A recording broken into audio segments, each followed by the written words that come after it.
మాట జారినందుకు క్షమాపణ కూడా చెప్పారని అంబటి రాంబాబు కూతురు మౌనిక అన్నారు. తాము బలహీనులవని దాడులు చేస్తారని మండిపడ్డారు. ఇంట్లో ఆడవాళ్లుండగా దాడులు చేస్తారని హోంమంత్రి అనిత ఈ దాడికి ఏం సమాధానం చెప్తారని ప్రశ్నించారు. తన నాన్నకు 40 ఏళ్ల రాజకీయ అనుభవం ఉందని, ఇంత నీచమైన రాజకీయం ఎప్పుడూ చూడలేదన్నారు మౌనిక. ఒక లా అండ్ ఆర్డర్ ఉన్నటువంటి స్టేట్ లో చాలా బహిర్గతంగా వాటిని పట్టుకొని ఆయన దర్శనం చేసుకుని వెళ్తుండగా ఆయన మీద అటాక్ చేయడం జరిగింది. ఈ అటాక్ చేసే ప్రాసెస్ లో చాలా దుర్భాషలాడడం, చాలా భయంకరంగా నీచమైన లాంగ్వేజ్ ఉపయోగించి మహిళ మాట్లాడడం, ఆ రెచ్చగొట్టిన ఆ హీట్ ఆఫ్ ద మూమెంట్ లో ఆయన ఒక రకంగా రియాక్ట్ అవడం జరిగింది. దాన్ని వెంటనే ప్రెస్ మీట్ పెట్టి, ఇంటికి వచ్చిన వెంటనే కూడా ఆయన ప్రెస్ మీట్ పెట్టి నేను అలా అనుండాల్సింది కాదు అని క్లియర్ గా ఆయన చెప్పారు. నేను అన్నది చంద్రబాబు గారిని కాదు, నేను నా మీద దాడికి వచ్చిన వాళ్ళని నేను అన్నాను. ఆయన ప్రజల చేత ఎన్నికవబడినటువంటి సీఎం, ఆయన అనే ఉద్దేశం నాకు లేదు అని ఆయన వెంటనే చెప్పారు.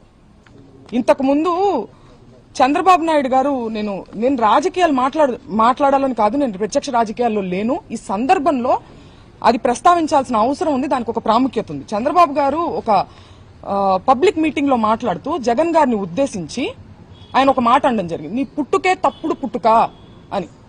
ఇది హీట్ ఆఫ్ ద మూమెంట్ లో అన్న మాట కాదండి, చాలా ప్రిపేర్డ్ గా ఒక పబ్లిక్ మీటింగ్ లో ఆయన దీన్ని మాట్లాడారు. దాని గురించి ఆయన ప్రెస్ మీట్ పెట్టి నేను అలా అనుండాల్సింది కాదని ఎప్పుడైనా చెప్పారా? ఇలాంటి ఎగ్జాంపుల్స్ ఇంకా చాలా ఉన్నాయి. కానీ రాంబాబు గారు చెప్పారు, ఆయన అన్నది హీట్ ఆఫ్ ద మూమెంట్ లో, దాన్ని నేను అలా అనుండాల్సింది కాదని ఆయన చెప్పడం జరిగింది. చెప్పిన తరువాత కూడా నేను లీగల్ కాన్సిక్వెన్సెస్ ఫేస్ చేస్తాను, నేను ఎక్కడే ఉంటాను, నేను ఎక్కడికి పారిపోను అని చెప్పిన తర్వాత కూడా ఒక ప్రజాస్వామ్యంలో, ఒక గవర్నెన్స్, ఒక లా అండ్ ఆర్డర్ ఉన్న స్టేట్ లో పోలీసుని పూర్తిగా నిర్వీర్యం చేసి విపరీతమైన దాడులు చేశారు.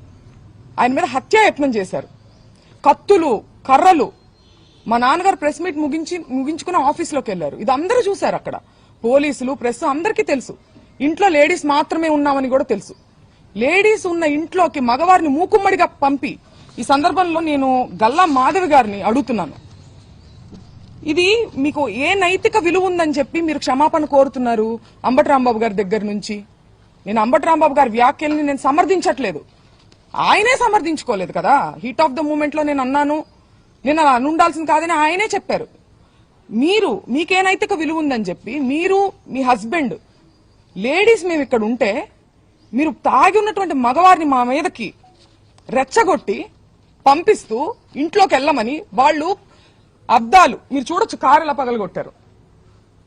అద్దాలు, పైన అద్దాలు, పక్కన తలుపులు అన్ని పగలగొట్టుకుని